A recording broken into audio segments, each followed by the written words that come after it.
ఆంధ్రప్రదేశ్ రాష్ట్ర రాజకీయ సమీకరణాలు శరవేగంగా మారుతున్నాయి.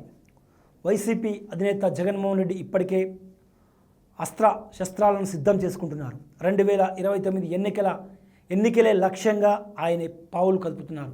ఇప్పటికే మావిగన్ పేరుతో వచ్చే ఎన్నికల ఎజెండాను ఫిక్స్ చేసిన జగన్ సరికొత్త వ్యూహాలతో ముందుకెళ్తున్నారు. రాజకీయ చదరంగంలో నిత్యం తమ వ్యూహాలకు పదును పెడుతూనే ఉండాలి. అది ఒకసారి ఓడిపోయిన తర్వాత ఇంకా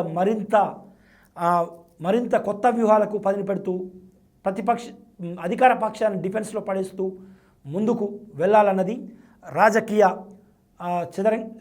చాణక్యులు చెప్పేటువంటి మాట. ఇప్పుడు అదే దిశగా వైసీపీ అధినేత జగన్మోహన్ రెడ్డి వెళ్తున్నట్లు కనిపిస్తుంది. వైసీపీ పార్టీకి, వైఎస్ఆర్ కాంగ్రెస్ పార్టీకి కొత్త రాజకీయ వ్యూహకర్తను తీసుకొచ్చే ఆలోచనలో జగన్ ఉన్నట్లు వైసీపీ వర్గాలు చెబుతున్నమాట. 2019 ఎన్నికలకు రాజకీయ వ్యూహకర్తగా ప్రముఖ పొలిటికల్ స్ట్రాటజిస్ట్ ఐప్యాక్ అధినేత ప్రశాంత్ కిషోర్ వైసీపీకి వ్యూహకర్తగా వ్యవహరించారు. 2019 ఎన్నికల్లో ఆయన వ్యూహాలు జగన్ వ్యూహాలకు తోడు ఆ పార్టీ 151 సీట్లతో అధికారంలోకి రాగలిగింది. ఆ ఎన్నికల్లో ప్రశాంత్ కిషోర్ అలియాస్ పీకే కొన్ని సరికొత్త వ్యూహాలు రూపొందించడంలో సక్సెస్ అయ్యారని చెప్పుకోవచ్చు. అందులో ప్రధానంగా నవరత్నాలు, అదేవిధంగా పాదయాత్ర, ఈ రెండింటి విషయంలో కూడా సక్సెస్ఫుల్ క్యాంపెయిన్ డిజైన్లు చేయడంలో ప్రశాంత్ కిషోర్ సక్సెస్ కాగలిగారు. రాజకీయ వ్యూహకర్తగా ఆయన అనేక రాష్ట్రాల్లో పనిచేసినటువంటి సందర్భాలు ఉన్నాయి. సో 2024 వచ్చేసరికి గడిచినటువంటి ఎన్నికల్లో ప్రశాంత్ కిషోర్ను కాకుండా ఋషిరాజ్ సింగ్ను ఎన్నికల స్ట్రాటజిస్ట్గా వైసీపీ నియమించుకుంది. సో దీంతో ఆయన వ్యూహాలు 2020 ఎన్నికల్లో ఒక్కటి కూడా ఫలించలేదు. దాని ఫలితమే వైసీపీ 2024 ఎన్నికల్లో 11 సీట్లకు పడిపోవడం.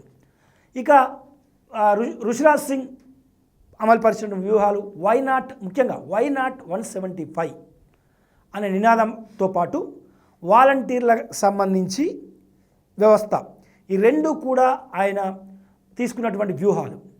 సో ఈ రెండు కూడా అటర్ ఫ్లాప్ కావడంతో వైసీపీ 11 సీట్లకే పరిమితమైంది. అయితే అన్ని తక్కువ సీట్లకు పరిమితమైనప్పటికీ కూడా భారీ ఓటమి నుంచి తేరుకున్న వైసీపీ అధినేత జగన్ కేవలం ఒక్క నెల వ్యవధిలో తిరిగి ప్రజాక్షేత్రంలోకి అడుగుపెట్టారు. ఇప్పటికీ 2 ఏళ్ళు కూటమి ప్రభుత్వం ఏర్పడి దాటినప్పటికీ కూడా ఆయన నిత్యం ప్రజల్లోనే ఉంటూ అనేక ప్రజా సమస్యలపై పోరాడుతూనే ఉన్నారు. పార్టీ నేతలకు దిశానిర్దేశం చేస్తూనే సరికొత్త వ్యూహాలతో ముందుకెళ్తున్నాడు. ఖచ్చితంగా వచ్చే ఎన్నికలకు పార్టీ నేతలను సిద్ధం చేస్తూనే పార్టీ పొలిటికల్ స్ట్రాటజిస్ట్గా ఒకరిని నియమించుకునే పనిలో వైసీపీ అధినేత ఉన్నట్లు సమాచారం. అందులో భాగంగా మళ్ళీ తెరపైకి ఇప్పుడు ప్రశాంత్ కిషోర్ పేరే వినిపిస్తుంది. అయితే ప్రశాంత్ కిషోర్ ఇప్పటికి కూడా ఐప్యాక్ అధినేతగానే ఉన్నారు. ఆయన బీహార్ రాజకీయాల్లో సొంత పార్టీ స్థాపించుకున్నారు. జన్ సురాజ్ పేరుతో ఒక పార్టీని స్థాపించారు. గడిచిన ఎన్నికల్లో ఆయన పార్టీ పూర్తిగా డిపాజిట్ కోల్పోయింది. ఇటీవల బీజేపీ కేంద్ర అధ్యక్షుడు నితిన్ నబీన్ రాజీనామాతో బంకీపూర్ స్థానానికి బైపోల్ రాబోతుంది. ఆ బైపోల్లో తన అదృష్టాన్ని పరీక్షించుకోబోతున్నారు మళ్ళీ ప్రశాంత్ కిషోర్. అయితే ప్రస్తుతం ఆ స్థానంలో బీజేపీ చాలా గట్టిగా ఉంది. ప్రస్తుతం బీజేపీ బీహార్లో అధికారం ఉంది, అదేవిధంగా సెంట్రల్లో అధికారం ఉంది. సో ఈ పరిస్థితుల్లో ప్రశాంత్ కిషోర్ గెలిచేటువంటి అవకాశాలు కేవలం 0.5% మాత్రమే ఉన్నాయని చెప్పుకోవచ్చు. సో దీంతో బీహార్లో జరిగేటువంటి బంకీపూర్ ఉప ఎన్నికల తర్వాత మళ్ళీ పొలిటికల్ స్ట్రాటజిస్ట్గా తన పాత రోల్ను ప్లే చేసేందుకు ప్రశాంత్ కిషోర్ సిద్ధమవుతున్నట్లు ఆయన సన్నిహిత వర్గాలు ఐప్యాక్ నుంచి అందుతున్నటువంటి సమాచారం. సో ఇదే జరిగితే వైసీపీకి 2029 ఎన్నికల స్ట్రాటజిస్ట్గా ప్రశాంత్ కిషోర్ రాబోతున్నాడు అనేది ఏపీ పొలిటికల్ సర్కిల్లో జరుగుతున్నటువంటి చర్చ.